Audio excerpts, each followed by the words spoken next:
Hey everyone, in this video I'm going to show you how to remove public access from Google Drive files. Now, did you accidentally share a Google Drive file with public access, or maybe your file is set to anyone with a link and you want to make it private again? In this video, I'll show you step by step how to remove public access from your Google Drive files and keep them secure. So first, go to Google Drive in your browser and sign in to your account. Now locate the file or folder you want to make private. Now right click on it, then click on Share, tap on it. Now in the sharing window, look for the section that says General Access. So tap on the arrow right here. And if this is set to anyone with a link, if this is set with anyone with a link, this means your file is currently public.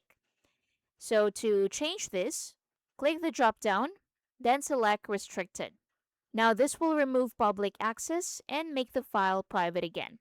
If you still want certain people to access the file, you can add their email addresses under Share with People and Groups. And only those users will be able to open the file. Now click Done to apply your changes, and now your file is no longer publicly accessible. So if you want to double check, click on the three dots, click on Share, and as you can see, it is now set to Restricted. And that's basically it. Your Google Drive file is now private and secure. Thanks for watching.